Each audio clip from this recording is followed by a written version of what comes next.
ቅድስት ቤተክርስቲያን የምትገለገልባቸው ቅድስት ቤተክርስቲያን አምልኮ ስርዓቷን የምትፈጸምባቸው እቃዎች ናቸው። እነዚህ በቤተ መቅደሱ አገልግሎት የሚሰጡ እቃዎች ናቸው እና ምን ናቸው?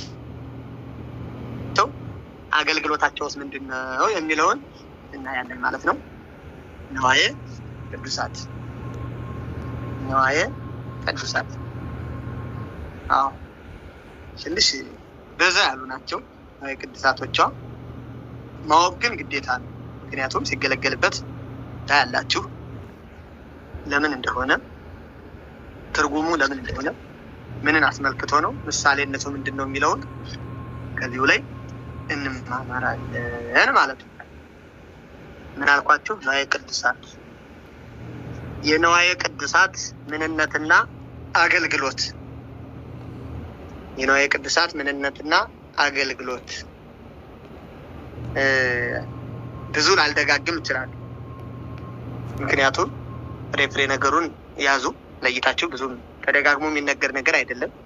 እቃውን ያው ስሙን ስነግራችሁ ታውቁታላችሁ። አገልግሎት ምንድነው የሚሰጠው የሚለውን ነገር እናንተ በምትይዙበት መልኩ ያዙ ማለት ነው። እንደ ሁልጊዜው ትምህርት የሚደጋገም ነገር የለውም። የእቃ ስም ነው፣ የንዋየ ቅዱሳት ስም ነው። ያን እየነገርኳችሁ እንሄዳለን ማለት ነው። ሌላ ትምህርት ስለምንጀምር ደግሞ የንዋየ ቅዱሳት ምንነትና አገልግሎት። ንዋየ ቅዱሳት የሚለው ቃል ንዋይና ቅዱስ ከሚሉ ሁለት ቃላት የተገኘ ሲሆን ንዋየ ቅዱሳት የሚለው ቃል ንዋይና ቅዱስ ከሚሉ ሁለት ቃላት የተገኘ ሲሆን የተቀደሰ፣ የተለየ፣ የከበረ እቃ ማለት ነው። ንዋየ ቅዱሳት ማለት ምንድነው አልኳችሁ? ትርጉሙ ንዋይና ቅዱስ ከሚሉ ሁለት ቃላት የተገኘ ሲሆን ምን ማለት ነው? የተቀደሰ፣ የተለየ፣ የከበረ እቃ ማለት ነው።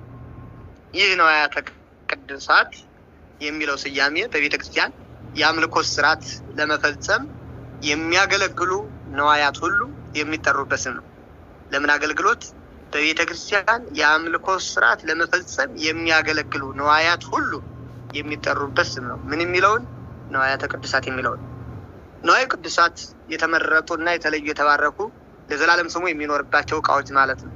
እግዚአብሔር አምላክ ቅዱስ ስለሆነ የሚቀርበው መስዋዕት የመሰዊያው ዕቃና መስዋዕት አቅራቢው እግዚአብሔር አምላክ በባህሪው ቅዱስ ስለሆነ የሚቀርበው መስዋዕት፣ የመሰዊያው ዕቃ፣ መስዋዕት አቅራቢው ሰው እነዚህ ሁሉ የተቀደሱ ሊሆኑ ይገባል። እነዚህ ሁሉ የተቀደሱ ሊሆኑ ይገባል። ምኑ? እግዚአብሔር አምላክ በባህሪው ቅዱስ እንደሆነ ሁሉ የሚቀርበው መስዋዕት ለዚህ ለቅዱስ አምላክ ይህ ቅዱስ የሆነው መስዋዕት የተቀደሰ ከሆነ መሰዊያው ዕቃ ደግሞ መስዋዕቱ የሚቀርብበት ቅዱስ ሊሆን ያስፈልጋል። መስዋዕት አቅራቢው ሰው የተቀደሱ ሊሆኑ ይገባል፣ ንጹህ ሊሆን ይገባል ማለት ነውና በኦሪት ዘሌዋውያን ምዕራፍ 19 ቁጥር 2 ላይ ምን ይላል? እኔ አምላካችሁ ቅዱስ ነኝና እናንተም ቅዱሳን ሁኑ ይላል።